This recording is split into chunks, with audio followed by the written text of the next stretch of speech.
Hello and welcome to my video lecture on the use of string expressions in PHP. So as we've seen, we can use single quotes for string expressions. We would prefer to use single quotes rather than double quotes. This improves PHP efficiency. We can assign null values and empty strings, so we can set up a local variable called address2 equal to two single quotes, and that will be an empty string. And we could also do an address2 local variable and set it equal to null. Remember, ending everything in a semicolon. The use of double quotes we use mostly for variable substitution. So for instance, we can set a local variable name equal to, using double quotes, name colon a space, and then then what would happen is the Apache web server would substitute this variable for its value. So instead of getting name and this, we would get name and, say for instance, Bob, right? Same thing would happen here. Using first name and last name, we would get the first name with a space and a last name, that space being essentially a string literal. And then we would get Bob Roberts. So this is what would result from this expression, and this is what would result from this expression. And then we can mix single and double quotes for special purposes. So for instance, if I had to pass a last name that has an apostrophe in it, I have to use double quotes. Or if I wanted to use double quotes and actually display the double quotes, I would have to use single quotes on the outside. And surround she said, comma, hi, so that would actually be displayed. The two double quotes would actually be displayed. We can use the concatenation operator, so we can put things together. The concatenation operator is a period. So for here, in this instance, we have first name equal to Bob and last name equal to Roberts.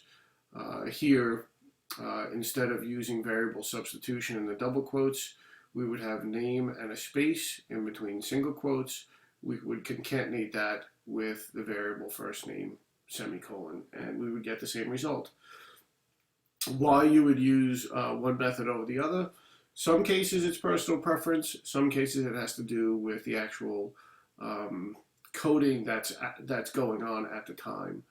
And then how to join a number to a string. We could take 19.99 and throw it into price, and that would make it a double.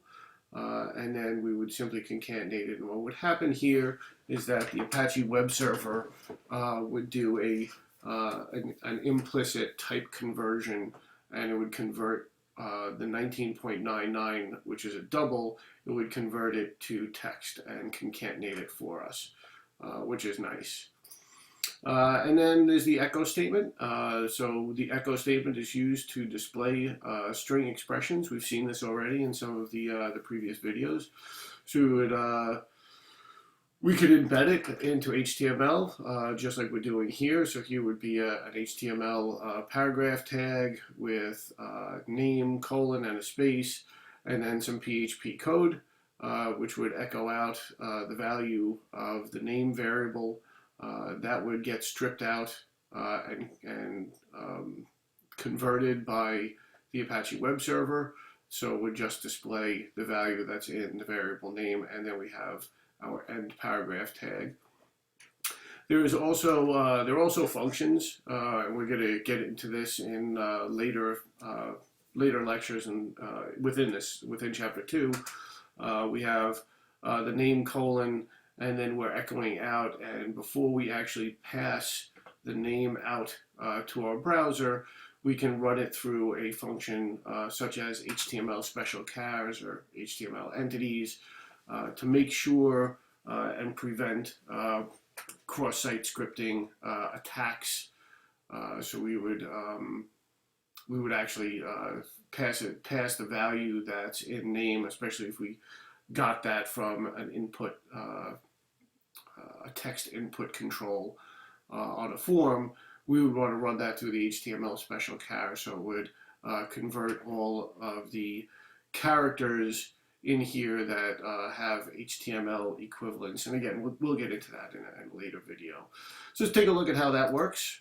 What I've done is I've taken our HTTP post project. I've taken the display PHP and just made a few minor changes. So for instance here, I have two new local variables. One is $fname, one is $lname. And what I've done here is I've done the string substitution, the variable substitution inside the double quotes, so that here I get the label, a space, and then the variable substitution here. And I've done the same thing with the last name. And then what I've done here, so instead of needing a label, I can just have a span and echo out the value that's in fname and the value that's in lname. So if I go back to my browser, and here I have my my index.html from my post project, and I click submit, what I'll get is essentially the same thing duplicated. So just to show you how that works, using that in a PHP file to do that kind of variable substitution when you're messing around with string variables, and how to use the echo statement inside this embedded PHP inside this HTML to display the variable values. And that concludes my video lecture on the use of string expressions.